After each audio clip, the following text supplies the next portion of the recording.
Hello दोस्त, स्वागत है आपके अपने यूट्यूब चैनल यूजीसी अड्डा 2.0 में। और आज हम लोग क्लास करेंगे। पार्ट 1 हम लोग कर चुके थे, तो आज पार्ट 2 होगा फिजिक्स का। तो फिजिक्स में हम लोग पढ़ रहे हैं, टॉपिक है आज का मापन में आपका। अगर मेरे पहले वीडियो को आप लोग नहीं देखे हैं तो जाकर देख सकते हैं। प्लेलिस्ट बन जाएगा, प्लेलिस्ट में उस वीडियो को डाल दिया जाएगा, प्लेलिस्ट से देख सकते हैं या वीडियोज़ में जाकर देख सकते हैं। बहुत ही अच्छे अच्छे क्वेश्चन उसमें कराए गए हैं। जितना भी 2018 में अभी जो अपडेटेड क्वेश्चन पूछा गया है, सारे टॉपिक में कंप्लीट करा दिया गया। आज हम लोग पढ़ेंगे मापन में जितना भी सवाल होगा उसको करेंगे। पहला नंबर सवाल इसमें आज का क्लास का है 89 नंबर। एक एटमॉस्फेयर बराबर कितना पास्कल होता है? एक एटमॉस्फेयर बराबर पास्कल होता है 1.01 गुने 10 के पावर 5 पास्कल। हमारे साथ सिर्फ रिवीजन के तौर पर देखेंगे, हालांकि बुक में आंसर सहित दिया हुआ, यहाँ भी आंसर आपको सामने शो कर रहा होगा। तो हम लोग इतना ही क्वेश्चन को बार बार सुनेंगे तो याद हो जाएगा। ठीक है, चलते हैं नेक्स्ट नंबर क्वेश्चन को। नेक्स्ट नंबर क्वेश्चन का है, एक हॉर्स पावर किसके बराबर होती है? सभी लोग जानते हैं 746 वाट के बराबर होती है। Option number C. देखिए 764 मत मार दीजिएगा, ठीक है, 746 वाट ही मारिएगा। नेक्स्ट सवाल है कि 746 वाट्स को क्या कहा जाता है? तो एक अश्वशक्ति कहा जाता है या एक हॉर्स पावर कहा जाता है? ऑप्शन नंबर ए इसका सही हो जाएगा। अब हम लोग आ गए नेक्स्ट क्वेश्चन की ओर। क्वेश्चन कह रहा है, एक डायोप्टर किसके बराबर होता है? ये भी इंपॉर्टेंट है, 2019 में आरआरबी जेईई में पूछा गया, थर्ड शिफ्ट का क्वेश्चन है। देखिए कह रहा है एक डायोप्टर किसके बराबर होते हैं? एक डायोप्टर होते हैं 1m-1 के बराबर होते हैं। नेक्स्ट नंबर सवाल आपके सामने, एक मीटर किसके बराबर होते हैं? 1 मीटर, देखिए मैं इसे थोड़ा सा छोटा कर रहा हूँ कि आपको इसमें ज़्यादा सा क्वेश्चन दिख सके। कह रहा है कि 1 मीटर किसके बराबर होते हैं? तो 1 मीटर जो बराबर होते हैं 10 के पावर 6 माइक्रोन के बराबर होते हैं। मैं आप लोगों से एक रिक्वेस्ट करना चाहूँगा कि मेरा अभी तक चैनल को सब्सक्राइब नहीं किए तो चैनल को ज़रूर सब्सक्राइब कर लें, साथ में बेल आइकन बटन को भी दबा लें। इससे होगा क्या आपको हर वीडियो का नोटिफिकेशन टाइम पर मिलेगा। और वीडियो आप लोग देखते हैं, लाइक नहीं करते हैं, लाइक कीजिए। लाइक करने में कंजूसी करते हैं, कम से कम एक छोटा भाई को सपोर्ट कीजिए, लाइक और शेयर कीजिए। ऐसे आप लोग स्क्रीनशॉट ले लीजिए। इतना ही क्वेश्चन से आपको घुमाकर पूछता रहेगा कि 1 मीटर किसके बराबर होते हैं? 10 के पावर 6 माइक्रोन के बराबर होते हैं। देखिए अब 1 मीटर में कितने मिलीमीटर अगर पूछ देगा तो 10 के पावर 3 मिलीमीटर होते हैं। 1 मीटर में कितने फीट होते हैं? तो 3.2 फीट होते हैं। 1 मीटर में कितने किलोमीटर होते हैं? तो 10 के पावर -3 किलोमीटर होते हैं। 1 मीटर में कितने नैनोमीटर होते हैं? तो 10 के पावर 9 नैनोमीटर। 1 मीटर में कितने पिकोमीटर होते हैं? तो 10 के पावर 12 पिकोमीटर होते हैं। आप फेमेटोमीटर 10 के पावर 15 होते हैं। 1 मीटर में इतना सारा होता है। आप लोग स्क्रीनशॉट लीजिए, इसे बहुत ही काम की चीज़ है। नेक्स्ट आगे सवाल हम लोग चलते हैं। कह रहा है कि परमाणु त्रिज्या किससे मापी जाती है? सभी लोगों को याद भी होगा कि परमाणु त्रिज्या हम लोग नैनोमीटर से मापते हैं। किससे मापते हैं? नैनोमीटर से मापते हैं। नेक्स्ट सवाल यहाँ पर है कि प्रदीप्त यानी इल्यूमिनेशन की माप निम्न में से किसका उपयोग करके की जाती है? तो प्रदीप्त की माप जो है इसका उपयोग हम लोग लक्स मीटर के द्वारा करते हैं। लक्स मीटर के द्वारा हम लोग करते हैं। 1 लक्स मीटर बराबर क्या इसमें होता है? 1 लक्स बराबर होता है 1 ल्यूमेन प्रति मीटर स्क्वायर। देखिए कितना बार क्वेश्चन को 2018 में ही क्वेश्चन को पूछा गया है। 20 तारीख 9वां महीना हुआ था एग्जाम, जो 18 तारीख में रिपीटेड हुआ है। एक क्वेश्चन को 18 में कितना बार पूछा? 4-5 बार पूछा गया है। क्वेश्चन इंपॉर्टेंट है, आने की संभावनाएं हैं, याद कर लीजिएगा।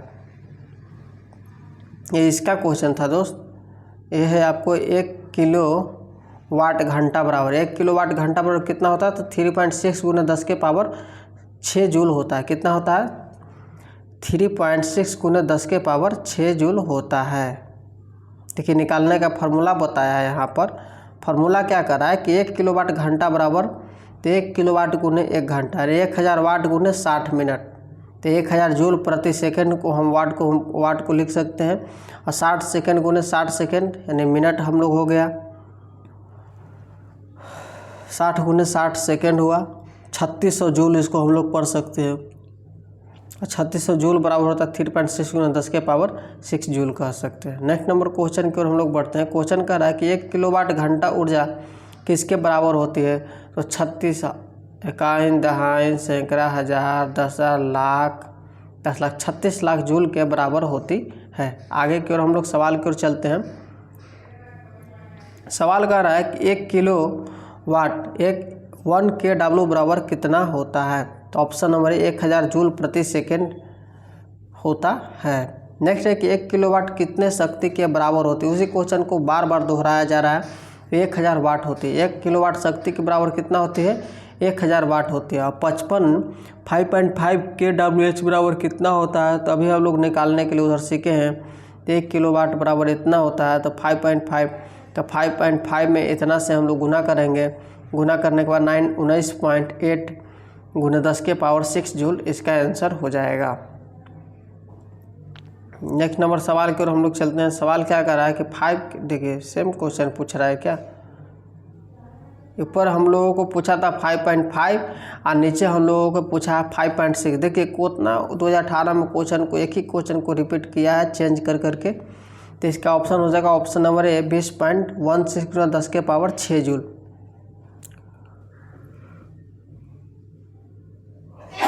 नेक्स्ट सवाल है कि 1 न्यूटन बराबर कितना होता है। तो 1 न्यूटन बल बराबर द्रव्यमान गुणे त्वरण होता है।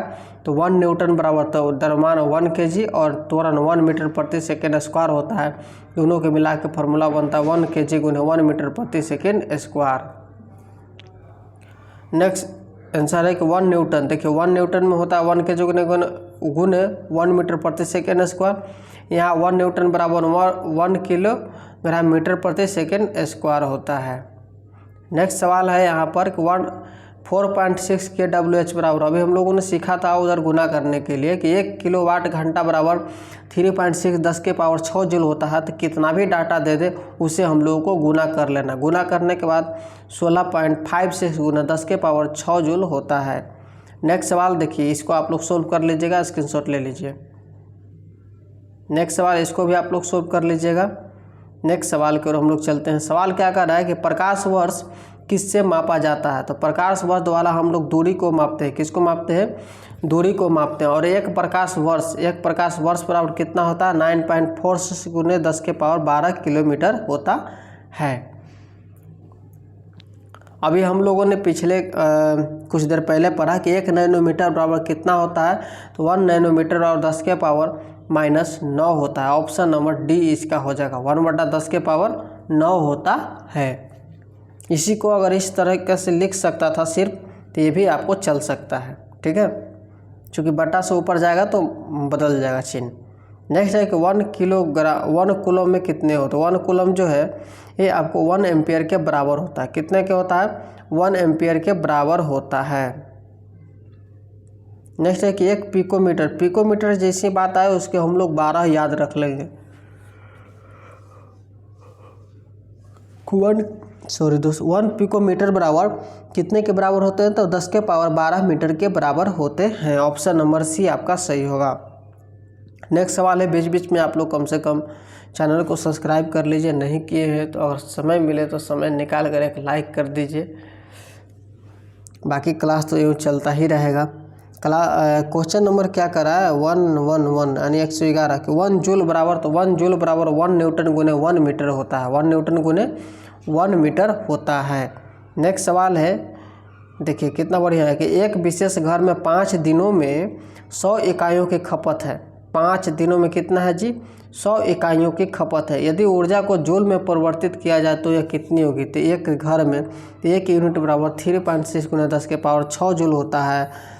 देखिए यहाँ पर फॉर्मूला दिले है कि 1 kWh बराबर यूनिट निकालने का था। 5 दिनों में 100 इकाइयों की खपत हो रहा है। तो 100 यूनिट बराबर 3.6 गुना 10⁻6 गुने 100 कितना आ जाएगा। तो 3.6 गुना 10⁸ आ जाएगा।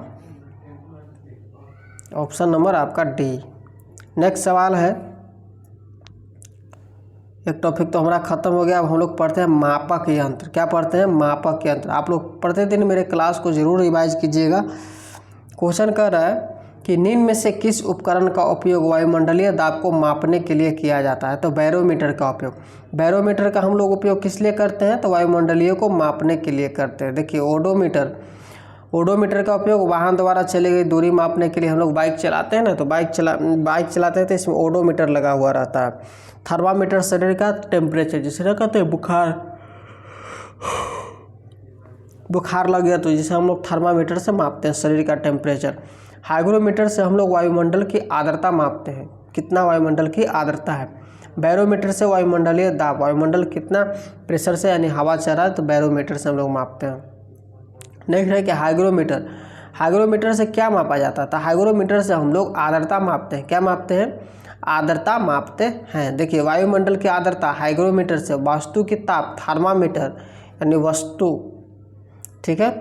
द्रव का घनत्व हाइड्रोमीटर से, ऊष्मीय विकिरण बोलोमीटर से मापते हैं।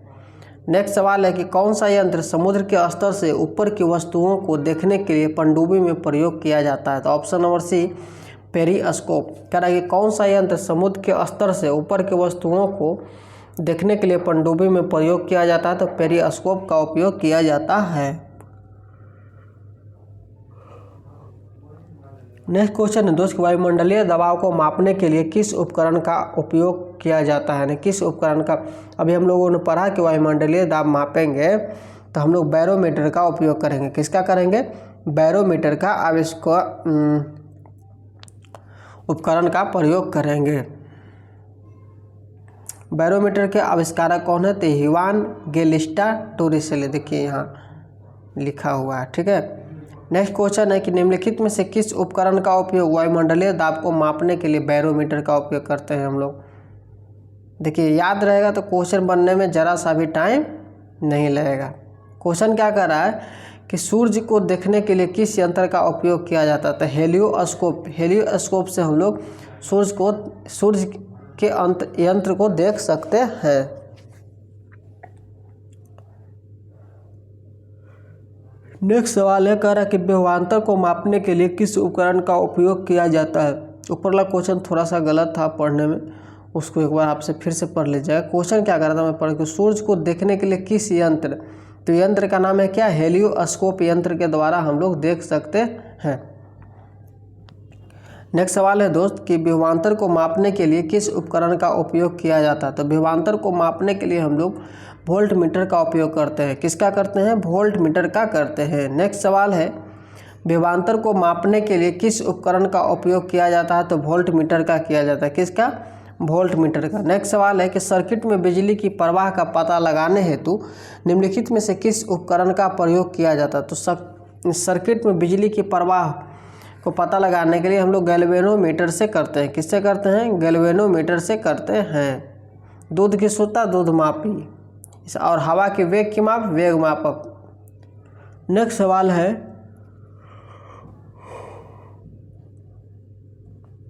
एक सॉफ्ट की आवर्तन गति को निर्धारित करने के लिए किसका इस्तेमाल किया जाता है? एक सॉफ्ट की आवर्तन गति को, तो यहाँ पर टेकोमीटर, टेकोमीटर के लिए, टेकोमीटर को हम लोग वाहनों की घूर्णन गति मापने के लिए करते हैं। नेक्स्ट जैसे स्पीडोमीटर से हम लोग मोटर गाड़ियों की गति मापते हैं, एनीमोमीटर से पवन के वेग का मापन करते हैं, और हम लोग क्रोनोमीटर से जलयान में सही समय का पता लगाने के लिए करते हैं। तो इसे स्क्रीनशॉट ले लीजिए। नेक्स्ट सवाल की ओर चलते हैं। सवाल क्या कर रहा है कि विभव मापी मूलतः एक क्या है? मापन उपकरण है। विभव मापी मूलतः एक क्या है? मापन उपकरण है। नेक्स्ट सवाल है यहाँ पर कि इनमें से किस उपकरण से विद्युत धारा मापा जाता है? मापा जाता है एमीटर द्वारा। इनमें से किस उपकरण से विद्युत धारा मापा जाता है? एमीटर द्वारा मापा जाता है। नेक्स्ट सवाल यहाँ पर क्या कर रहा है दोस्त आपके सामने, एमीटर। एमीटर को हम लोग क्या कहते हैं? तो एमीटर जो है को परपथ को श्रेणी में संयोजित किया जाता है। निम्न वैद्युतिक प्रतिरोध होना चाहिए, कम विद्युत खर्चिता होता है, और उपयुक्त में सभी। एमीटर क्या करता है? तो उपयुक्त में सभी होता है। नेक्स्ट सवाल है, किसको मापने के लिए अस्टैग्मोमीटर का उपयोग होता है? पृष्ठ तनाव, पृष्ठ तनाव के लिए होता है। किसको होता है? किसको मापने के लिए अस्टैग्मोमीटर का उपयोग किया जाता है? तो पृष्ठ तनाव। नेक्स्ट सवाल है, ओडोमीटर एक ऐसा उपकरण है जिसका उपयोग गाड़ियों में मापने के लिए किया जाता है, दूरी मापने के लिए किया जाता है। किसका उपयोग? दूरी मापने के लिए किया जाता है। नेक्स्ट सवाल है कि निम्नलिखित में से कौन सा प्रवाह मापन उपकरण एक क्षेत्र मीटर है? Option number C pitot tube. Pitot tube जो है यह एक क्षेत्र मीटर है। नेक्स्ट सवाल है, टेकोमीटर किसका मापन करता है? टेकोमीटर जो है यह मापन करता है गति चालक चक्र की घूर्णनात्मक चाल की करता है टेकोमीटर। नेक्स्ट सवाल है, टेकोमीटर का प्रयोग क्या मापता है? टेकोमीटर का प्रयोग से हम लोग चक्कर की प्रति मिनट को मापते हैं, आरपीएम को मापते हैं। नेक्स्ट है कि मल्टीमीटर में होता है, मल्टीमीटर में क्या होता है? तो मल्टीमीटर में वोल्ट मीटर, करंट मीटर और ओम मीटर होता है।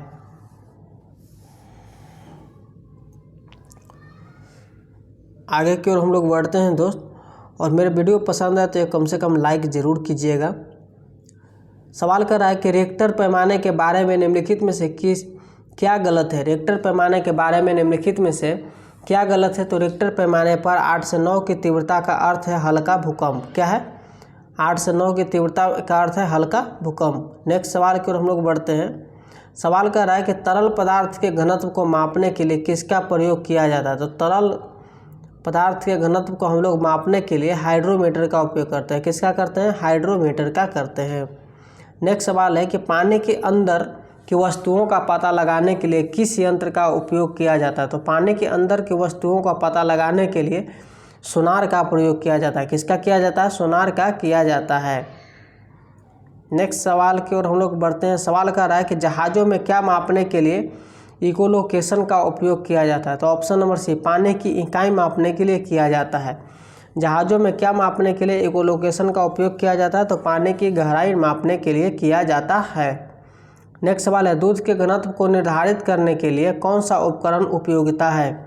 लैक्टोमीटर। लैक्टोमीटर जो है दूध के घनत्व को निर्धारित करने के लिए उपकरण उपयोगिता है। जैसे हाइड्रोमीटर से हम लोग क्या मापते हैं जी? तो द्रव का आपेक्षिक घनत्व। लैक्टोमीटर से दूध की शुद्धता का घनत्व। बैरोमीटर से वायुमंडलीय दाब। थर्मोमीटर से तापमान मापते हैं। नेक्स्ट सवाल यहाँ पर है, ऑटोमोबाइल में यात्रा की दूरी को मापने के लिए निम्न में से किस उपकरण का उपयोग किया जाता है? ऑटोमोबाइल में यात्रा की दूरी को मापने के लिए निम्न में से किस उपकरण का उपयोग किया जाता है? आप लोग बताइए। किया जाता है उसमें हम लोग मापक यंत्र, यानी ऑप्शन नंबर बी। क्या कह रहा है जी? ओडोमीटर। ओडोमीटर से हम लोग करते हैं वाहनों द्वारा चलाई गई दूरी। टेकोमीटर से वायुयान की गति और स्पीडोमीटर से वाहनों की गति। अब मोटर गाड़ी का ओडोमीटर क्या मापता है? देखिए, दूरी को मापता है। वह उपकरण जिसका उपयोग मोटर गाड़ियों में दूरी मापने के लिए किया जाता है उसे ओडोमीटर कहते हैं। एक ही क्वेश्चन को कितना घुमाता है। एक वोल्टमीटर का उपयोग किसे मापने के लिए करते हैं? तो विभवांतर मापने के लिए करते हैं। नेक्स्ट सवाल है कि किसी परिपथ में विद्युत धारा के प्रवाह की दिशा को दर्शाने के लिए किस उपकरण का उपयोग किया जाता है? दोस्तों, इसका सही जवाब हो जाएगा गैल्वेनोमीटर। कह रहा है कि किसी परिपथ में विद्युत धारा के प्रवाह की दिशा को दर्शाने के लिए किस उपकरण का उपयोग किया जाता है? तो गैल्वेनोमीटर का उपयोग किया जाता है। नेक्स्ट सवाल है कि गैल्वेनोमीटर का उपयोग किया जाता है किस लिए? तो इसमें किया जाता है ऑप्शन नंबर डी, धारा के दिशा का पता लगाने के लिए गैल्वेनोमीटर का उपयोग किया जाता है। ऑप्शन नंबर डी सही हो जाएगा। नेक्स्ट सवाल है कि वाहन की गति जानने में मदद कौन करता है? वाहन की गति स्पीडोमीटर से हम लोग माप सकते हैं। तो ऑप्शन नंबर ए आपका सही हो जाएगा। किसे? Option number A. नेक्स्ट सवाल है, लैक्टोमीटर यानी दूध की अपेक्षिक घनत्व मापते हैं। नेक्स्ट सवाल है, इकोलोकेशन एक प्रकार है। इकोलोकेशन किसका एक प्रकार है? सोनार का प्रकार है। किसका? सोनार का इकोलोकेशन एक प्रकार है। नेक्स्ट है कि उस शब्द का चयन कीजिए जो तीसरे शब्द से उसी तरह संबंधित है जिसका प्रकार दूसरा शब्द से पहले शब्द से होगा। विद्युत धारा ओम मीटर, यानी सही जवाब हो जाएगा अमीटर प्रतिरोध। क्या हो जाएगा? अमीटर प्रतिरोध। ऑप्शन नंबर सी सही होगा। क्या होगा? सी। स्क्रीनशॉट आप लोग ले लीजिए, इसे समझ लीजिएगा। एक से दो बार पढ़िएगा, समझ में आ जाएगा क्वेश्चन। नेक्स्ट है कि हवा की गति को मापने के लिए निम्नलिखित में से किस उपकरण का उपयोग किया जाता है? Option number C, anemometer. Anemometer का उपयोग हवा की गति को हम लोग मापने के लिए करते हैं। देखिए, हमारे साथ रिवाइज होते जाएगा, एक ही क्वेश्चन बार बार आएगा, याद हो जाएगा। क्वेश्चन का रिक्त स्थान का प्रयोग हवा की शक्ति और वेग को मापने के लिए किया जाता है। Option number D, anemometer. Anemometer का उपयोग किया जाता है। नेक्स्ट सवाल है, एनेमोमीटर उपकरण का प्रयोग किसे मापने के लिए किया जाता है? ऑप्शन नंबर बी, वायु की गति मापने के लिए किया जाता है। नेक्स्ट एक निम्नलिखित में से कौन सी झूठ का पता लगाने वाली मशीन है? झूठ की पता लगाने वाला पॉलीग्राफ है। कौन सा है? पॉलीग्राफ है। नेक्स्ट सवाल है, लाई डिटेक्टर उपकरण को किसके रूप में जाना जाता है? लाई डिटेक्टर उपकरण को पॉलीग्राफ के रूप में जाना जाता है। किसके? पॉलीग्राफ के रूप में। नेक्स्ट है भट्टियों जैसे अपेक्षाकृत उच्च तापमान मापने के लिए निम्नलिखित में से किस यंत्र का उपयोग किया जाता है? पायरोमीटर का उपयोग किया जाता है। किसका किया जाता है? पायरोमीटर का। तो दोस्तों आज का क्लास इतना ही, मिलेंगे नेक्स्ट वीडियो में। नेक्स्ट का टॉपिक रहेगा मेरा भौतिकी राशियाँ, अदिश सदिश आपका उसमें ख़त्म होगा। तो अच्छा लगा हो तो एक लाइक कीजिए, चलते चलते दोस्तों के पास ज़रूर वीडियो को शेयर कीजिए। एक छोटे भाई समझकर हमें सपोर्ट की ज़रूरत है। और मेरा पहला वीडियो नहीं देखें तो जाकर नीचे देख सकते हैं। ठीक है दोस्त।